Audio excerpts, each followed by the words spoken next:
안녕하세요. 자몽의 리치모닝 84번째 새벽 4시의 기적입니다. 오늘도 행복한 아침의 시작이고요. 오늘부터는 제가 새벽에 커피를 마셨었는데요. 녹차를 많은 양을 이렇게 따뜻한 물을 부어서 마셨습니다. 마음이 따뜻해지는 가을날의 아침입니다. 커피의 향기도 좋지만 아침에 녹차를 마시니까요, 머리도 맑아지는 것 같고, 예전에 제가 녹차를 많이 마셨을 때 피부가 좋아지는 느낌을 받았었거든요. 피부가 좋아질 거라는 믿음을 가지고 오늘도 어제에 이어서 감정 코칭 책을 소개시켜 드리도록 하겠습니다. 내 아이를 위한 감정 코칭. 사실 나 자신의 감정도 컨트롤할 수가 없는데 다른 사람 그리고 아이의 감정을 컨트롤한다는 게 쉬운 일은 아니라는 걸 알고 있기 때문에 우리는 책을 통해서 오늘도 배우고 노력을 해야 합니다. 이 책은 어린아이들에게만 해당되는 것이 아니라 누구에게나 감정은 중요하고 긍정적인 감정이든 부정적인 감정이든 모든 것이 소중합니다. 그리고 시기에 맞는 적절한 코칭을 해야 한다고 하네요. 첫 돌 전 아이 눈 맞추고 감정도 나눈다. 저는 이 시기에 아기들이 어떤 걸 알까? 아기들이라서 모르지 않을까라고 생각했는데요. 이때 형성된 애착이 큰 영향을 준다고 하네요. 취학 전 아이들은 아이의 감정을 묻고 표현하도록 격려하라고 합니다. 그리고 초등학생 아이에게 모멸감과 수치심은 금물입니다. 초등학교 1학년, 2학년 때는 칭찬과 격려를 아끼지 않습니다. 초등학교 5학년, 6학년은 사춘기가 시작되는 나이죠. 불안정한 감정 따뜻하게 끌어안기. 그리고 질풍노도의 사춘기, 청소년의 알 수 없는 행동은 뇌 때문이라고 하는데요. 감정의 뇌가 전두엽 확대, 리모델링을 주관한다고 합니다.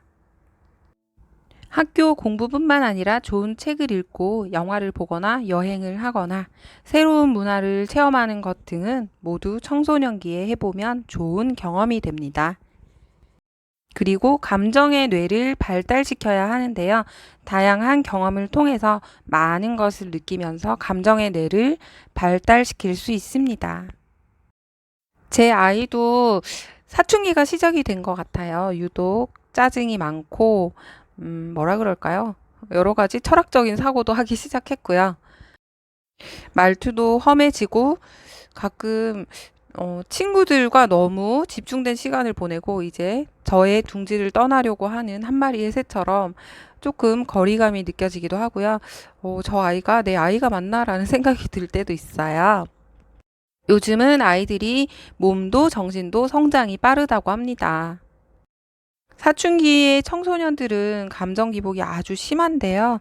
감정 조절 역할을 하는 세로토닌이라는 신경 물질이 덜 나와서 변덕이 죽을 듯 한다고 하네요.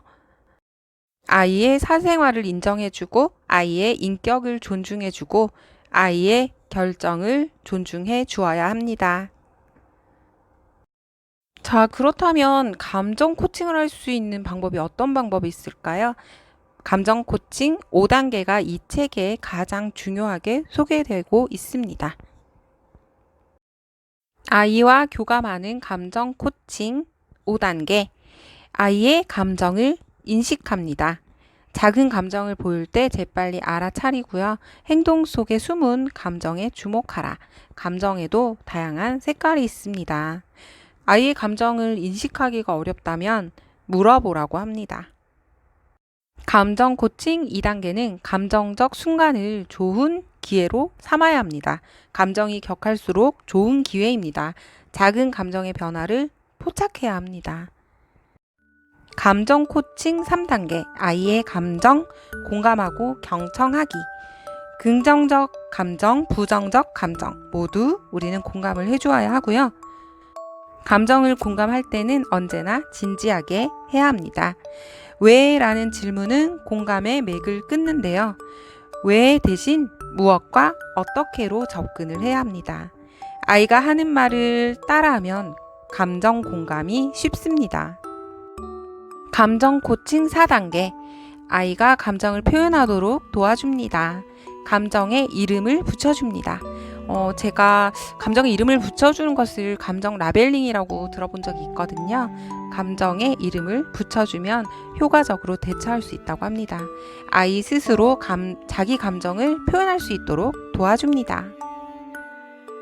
감정 코칭 5단계. 아이 스스로 문제를 해결할 수 있도록 해야 합니다. 먼저 공감하고 행동의 한계를 정해줍니다. 아이가 원하는 목표를 확인하고 해결책을 찾고 해결책을 검토해 보아야 합니다. 그리고 아이 스스로가 스스로 해결책을 선택하도록 도와야 합니다. 아이가 노골적으로 감정을 드러낸다는 것은 그만큼 누군가의 도움을 간절히 원한다라는 의미라고 하네요. 우리는 살아가면서 당연히 알 것 같지만 배우고 공부하고 노력하지 않으면 알 수 없는 것들이 너무 많은 것 같아요. 이 책을 통해서 아이를 키우고 그리고 아이뿐만 아니라 다른 사람들과의 관계 속에서도 감정이 얼마나 중요한지를 너무 뼈저리게 배웠습니다.